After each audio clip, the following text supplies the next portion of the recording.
అందరికీ నమస్తే. నా పేరు గ్యారయ్య కన్నా. ఇవాళ ప్రముఖ కవి గాయకులు తెలంగాణ రాష్ట్రానికి ఒక రాష్ట్రీయ గీతాన్ని అందించినటువంటి ప్రముఖ కవి గాయకులు తెలంగాణ రాష్ట్రీయ గీతం రచించినటువంటి అందశ్రీ అన్న గారి సంస్మరణ సభ ఇవాళ రవీంద్ర భారతిలో దాదాపుగా తెలంగాణ ప్రభుత్వం అధికార లాంఛనాలతో నిర్వహించడం జరుగుతుంది. కాబట్టి మరి అందశ్రీ అన్న గారు రాసిన చాలా పాటలు ఉన్నాయి, కానీ నాకు తెలిసినవి, నాకు వచ్చినవి 2-3 పాటలతో మీ ముందుకు వస్తున్నాను. తెలంగాణ రాష్ట్రీయ గీతం అని అనగానే మనకు గుర్తుకొచ్చేది జయ జయ హే తెలంగాణ. జయ జయ హే తెలంగాణ జననీ జయ కేతనం, ముక్కోటి గొంతుకలు ఒకటైన చేతనం. జయ జయ హే తెలంగాణ జననీ జయ కేతనం, ముక్కోటి గొంతుకలు ఒక్కటైన చేతనం. తరతరాల చరిత గల తల్లి నీరాజనం, తరతరాల చరిత గల తల్లి నీరాజనం. 10 జిల్లలని పిల్లలు ప్రణమిల్లిన శుభ తరుణం. జై తెలంగాణ జై జై తెలంగాణ, జై తెలంగాణ జై జై తెలంగాణ. జయ జయ హే తెలంగాణ జననీ జయ కేతనం, ముక్కోటి గొంతుకలు ఒక్కటైన చేతనం. జయ జయ హే తెలంగాణ జననీ జయ కేతనం, ముక్కోటి గొంతుకలు ఒక్కటైన చేతనం.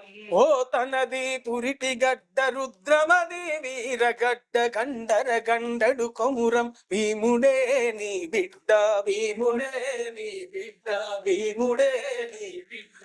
కాకతీయ కళా ప్రబల కాంతి రేఖ రామప్ప, ఓలుకొండ నవాబుల గొప్ప వెలుగే చార్మినారు. జై తెలంగాణ జై జై తెలంగాణ, జై తెలంగాణ జై జై తెలంగాణ.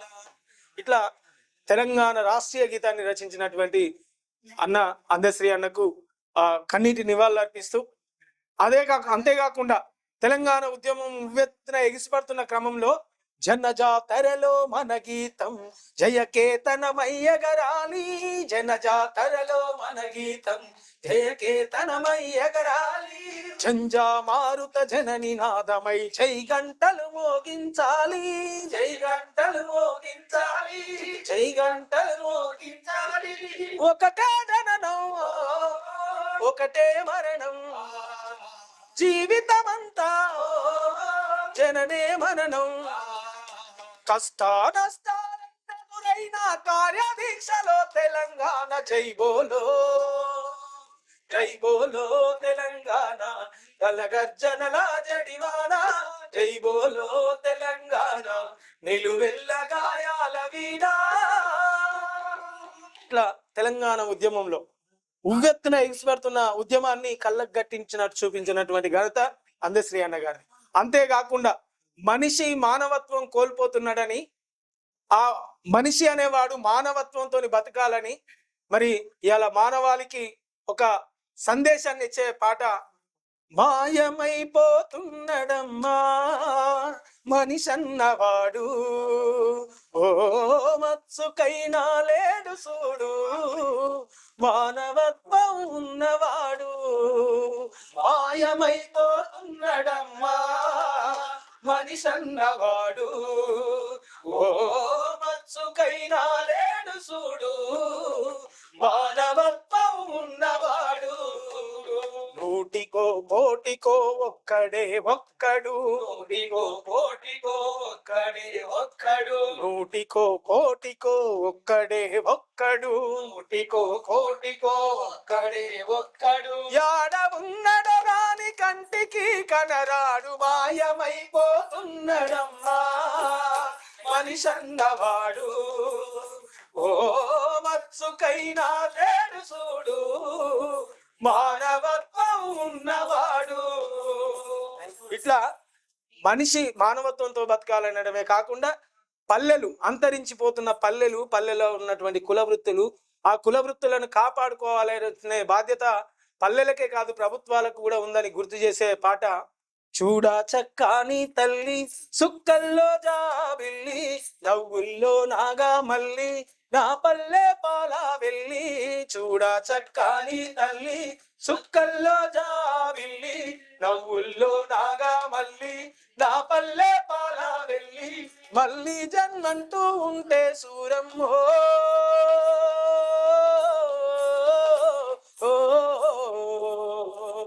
తల్లిని కడుపున పుడతా మాయమ్మ, తల్లిని కడుపున పుడతా మాయమ్మ. చూడా సక్కాని తల్లి సుక్కల్లో జావిల్లి నవ్వుల్లో రాగా మల్లి నా పల్లె పాల వెళ్ళి. తొలి కోడి గూయంగా తెల్ల తెల్లవారంగా పాలు కడవల్లు నిండా పల్లె బంగారు కొండ పంగుతున్నాయరు పచ్చ పచ్చని పైరు ముత్యాల ముగ్గుల్లో సిగ్గులకే పల్లె సంక్రాంతి సంబారాలు సూరమ్మో.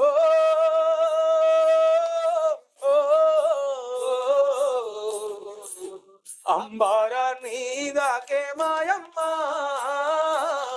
అంబారా నీదాకే మాయమ్మ. చూడా సక్కాని తల్లి సుక్కల్లో జాబిల్లి నవ్వుల్లో నాగా మల్లి నా పల్లె పాల వెళ్ళి. ఇట్లా అనేక గీతాలు పాడినటువంటి అందశ్రీ అన్నకు కన్నీటి నివాళులు అర్పిస్తూ, ఆయన భౌతికంగా మన మధ్య లేడు కావచ్చు, భౌతికంగా మనకు దూరమైంది కావచ్చు, కానీ ఆయన రచనలు, ఆయన పాటలు ఎల్లప్పుడూ మా మదిలో మేము బతుకున్నంత కాలం పాటలే కాదు అందశ్రీ అన్న సజీవంగా బతుకుంటాడని నేను నమ్ముతూ, మరి అలా అంత పల్లెలను కాపాడుకోవాలి, ప్రకృతిని కాపాడుకోవాలి, అడవులను కాపాడుకోవాలి అనే క్రమంలో ఇవాళ ఆ అడవిని రక్షించే బాధ్యతలో ఇవాళ మావోయిస్టులు కానీ, ఆనాటి నక్సలైట్లు కానీ, అంతకుముందు ఉన్నటువంటి అన్నలు కానీ ఇవాళ వాళ్ళను ఏరేసే పనిలో ఇవాళ ప్రభుత్వాలు నిమగ్నమైనాయి. ఎందుకు? అసలు వాళ్ళు అడవికి పోవాల్సిన కారణం ఏంది? వాళ్ళతో ఈ ప్రభుత్వాలకు వచ్చే నష్టమేంది? ఇవాళ అభివృద్ధికి ఆటంకం కలిగిస్తే అభివృద్ధికి వాళ్ళు అట్టడుగు పేదల అభివృద్ధే కదా వాళ్ళు కోరుకునేది. ఏది? భూమి కోసం. భూమి లేని వాళ్ళకి భూమి కావాలి, తిండి లేని వాళ్ళకి తిండి కావాలి, గూడు లేని వాళ్ళకి గూడు కావాలి, గుడ్డ లేని వాళ్ళకి గుడ్డ కావాలనే కదా వాళ్ళ తపన. మరి ఇవాళ వాళ్ళ సమస్యలు, వాళ్ళు ఏ సమస్యల కోసం అయితే అడవి బాట పట్టిరో ఆ సమస్యలను అంతం చేయకుండా ఇవాళ మావోయిస్టులను అంతం చేసినంత మాత్రాన ఆ సమస్యలు అంతమయ్యి మావోయిజం మొత్తానికే అంతమవుతుంది అని అయితే నేను విశ్వసించట్లేదు, అనుకోవట్లేదు. ఆ కోణంలోనే నేను ఒక పాట రాసుకున్నా. అన్నలుంటే మీకు భయం ఎందుకో దేశాన్నే నేతలారా, వాళ్ళతో మీకొచ్చే ముప్పెంటిదో రాష్ట్రాలనే నేతలారా. అన్నలుంటే మీకు భయం ఎందుకో దేశాన్నే నేతలారా, వాళ్ళతో మీకొచ్చే ముప్పెంటిదో రాష్ట్రాలనే నేతలారా. అరే అన్నలుంటే మీకు భయం ఎందుకో దేశాన్నే నేతలారా, వాళ్ళతో మీకొచ్చే ముప్పెంటిదో రాష్ట్రాలనే నేతలారా. అన్నలుంటే మీకు భయం ఎందుకో దేశాన్నే నేతలారా, వాళ్ళతో మీకొచ్చే ముప్పెంటిదో రాష్ట్రాలనే నేతలారా. భూమి కోసమని, ముక్తి కోసమని, శ్రామిక జన విముక్తి కోసమని అన్నలు నిలిచిరి అడవిలో, అన్యాయాన్ని ఎదిరించపుడమిలో. అన్నలు నిలిచిరి అడవిలో, అన్యాయాన్ని ఎదిరించపుడమిలో. ఓ పీడి పీడన చూడాలని, సామ్రాజ్యవాదాన్ని కూలగొట్టాలని, పెట్టుబడిదారుల మట్టు పెట్టాలని, పేదోళ్ళ హక్కులకు రక్షణ అవ్వాలని, కన్న తల్లిదండ్రుల వదిలిపెట్టి ఆశయాల కలల బాట బట్టి, కన్న తల్లిదండ్రుల వదిలిపెట్టి ఆశయాల కలల బాట బట్టి, కళ్ళల్ల ఒత్తులను దాసిపెట్టి దండకారణ్యంలో దండుగట్టి, కళ్ళల్ల ఒత్తులను దాసిపెట్టి దండకారణ్యంలో దండుగట్టి, సావంటే భయమన్న వేర్గక సహజ సంపదను కాపాడుతున్నందుక అన్నలుంటే మీకు భయమెత్తుకో దేశాన్నే నేతలారా, వాళ్ళతో మీకొచ్చే ముప్పెంటిలో రాష్ట్రాలనే నేతలారా. అన్నతో మీకొచ్చే ముప్పెంటిలో రాష్ట్రాలనే నేతలారా. కాబట్టి అన్నలను కాదు సంపాదించింది, అన్నలను కాదు అంతం చేయాల్సింది. అన్నలు ఏ ఆశయ సాధన కోసం అయితే ఏ సమస్యల మీదనైతే అడవి బాట పట్టినరో ఆ సమస్యలను తీర్చుతూ వాళ్ళని జనజీవన స్రవంతిలోకి తీసుకురావాలి. వాళ్ళు కూడా మనలాగా మనుషులే కాబట్టి వాళ్ళని బతికించుకోవాలి. ఎందుకంటే ఇవాళ పాకిస్తాన్ అటువంటి వాళ్లకు మనం చర్చలు జరిపి యుద్ధాలను ఆపుతున్నాం అమెరికా వారధిగా. ఇవాళ వాళ్ళు ఏమన్నా పరదేశీయుల, అడవిలో ఉన్న అన్నలు ఏమన్నా పరదేశీయుల, పాకిస్తాన్ వాళ్ళ, లేకపోతే ఉగ్రవాదుల, అంతకంటే తీవ్రవాదుల? కాబట్టి ఏ ప్రభుత్వం అయినా, అది కేంద్ర ప్రభుత్వం అయినా, రాష్ట్రాలు నెలే రాష్ట్ర ప్రభుత్వాలైనా, అన్నలంటే ఎవరో కాదు, మనలో బిడ్డలే, మన భారతీయులే, మన భారతీయుల బాగు కోరుకునేటోళ్ళే. కాబట్టి అన్నలను చంపడం కాదు, అన్నల కోరుకునే సమస్యలు, అన్నలు తీర్చాలని ఏ ఆశయంతోనైతే, ఏ లక్ష్యంతోనైతే అడవిలు ఉన్నారో ఆ సమస్యలను లేకుండా చేసి వాళ్ళని జీవన స్రవంతిలోకి తీసుకురావాలని కేంద్ర రాష్ట్ర ప్రభుత్వాలకు విజ్ఞప్తి చేస్తున్నా.